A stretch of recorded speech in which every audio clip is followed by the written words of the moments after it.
Hello, good morning to everyone. Good morning, good afternoon, and good evening. Hola, mis amigos. ¿Cómo estás? Buenos días, buenas tardes. ¿Cómo estás, mis amigos? My friends, nowadays that the world is getting worse. So many people are being scared of the news. A lot of news about the world, calamities, earthquake, war. We really need to pray. We really need to hold the words of God.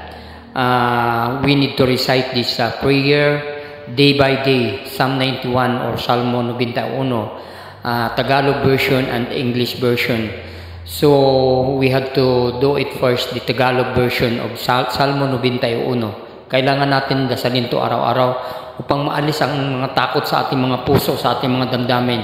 Kumapit tayo sa ating Panginoon, ano man ang mangyari. We have to hold on to our Father in heaven, okay? Manalangin tayo mga kapatid, Salmo 91. Siyang naghahangad ng pagkupkup ng kataas-taasan at nananatili sa kalinga niyang makapangyarihan, makapagsasabi sa kanyang Panginoon, Maugkat tahanan, ikaw ang aking Diyos, ang Diyos na tangi kong pinagtiwalaan. Ikaw ililigtas niya sa panganib sa umang nabitag, at kahit anumang mabigat na salot, di ka magdaranas. Lulukuban niya sa lilim ng kanyang malabay na pakpak. Sa kalingan niya ay natitiyak mo na ikaw ay ligtas. Iingatan niya at ipagsasanggalang pagkat siya'y tapat.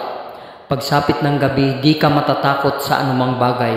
Maging sa gagawing bigla ang paglusob pagsapit ng araw. Ni sa ano pamang darating na salot pagkagat ng dilim. Di ka matatakot sa kasamaan mang araw kong dumating. Kahit na mabuwal sa iyong harapan ang 1,000 tao, sa iyong paligid ang bilang ng patay maging 10,000, di ka matatakot at natitiyak mong di ka maaano. Ika'y nagmamasid at sa panunood iyong mamamasdan, yaong masasama ay makikita mong pinarurusahan. Sapagkat si Yahweh ang iyong ginawang tagapagsanggalang at ang pinili mong mag-iingat sa iyo'y kataas-taasan. Di mo aabuting ikaw mapahamak at walang daratal kahit anong uring mga paghihirap sa iyong tahanan.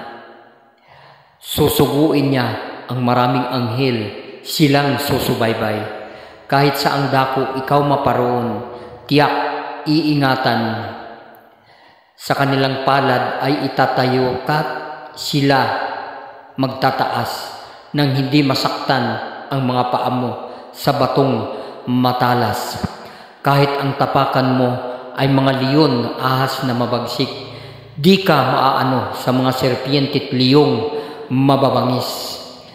Ang sabi ng Diyos, aking ililigtas ang tapat sa akin at iingatan ko ang sinumang taong ako'y kikilanlin. Pag sila'y tumawag, laging handa ako na sila'y pakinggan. Aking sasamahan at kung may hilahil ay sasakluluhan. Aking ililigtas at ang bawat isa ay pararangalan. Sila'y bibigyan ko't gagantimpalaan ng mahabang buhay at nakatitiyak na ang tatamuhin nila'y kaligtasan. So ito po mga kaibigan, ang Tagalog version. Amen, Panginoon. So ito naman po ang English version. Let's pray, my brothers and sisters. Psalm 91. You who dwell in the shelter of the Most High, who abide in the shadow of the Almighty, say to the Lord, my refuge and my fortress, my God, in whom I trust. For he will rescue you from the snare of the fowler, from the destroying pestilence. With his pinions he will cover you, and under his wings you shall take refuge. His faithfulness is a buckler and a shield. You shall not fear the terror of the night, nor the arrow that flies by day, not the pestilence that roams in darkness, nor the devastating flood of noon. Though 1,000 fall on your side, 10,000 at your right side, near you it shall not come. Rather with your eyes shall you behold and see the requital of the wicked, because you have the Lord for your refuge. You have made the Most High your stronghold. no evil shall befall you, nor shall affliction come near your tent. For to his angels he has given command about you, that they guard you in all of your ways. Upon their hands they shall bear you up, lest you dash your foot against a stone. You shall tread upon the asp and the viper. You shall trample down the lion and the dragon. Because he clings to me, I will deliver him. I will set him on high, because he acknowledges my name. He shall call upon me, and I will answer him. I will be with him in distress. I will deliver him and glorify him. Where length of this, I will gratify him, and will shew him my salvation. So my brothers, amen. My brothers and sisters, this is the prayer at Psalm 91. You have to recite this every day to remove the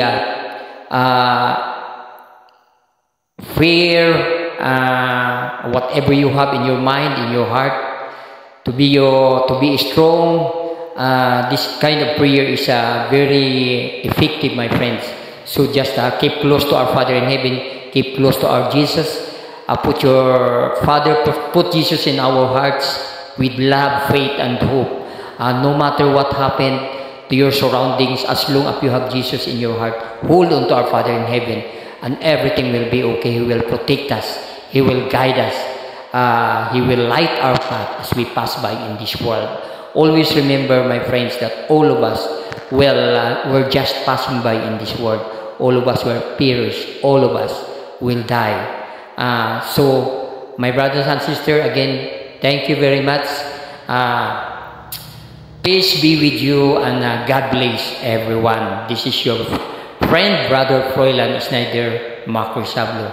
Diyos bendiga, mis amigos. Adios.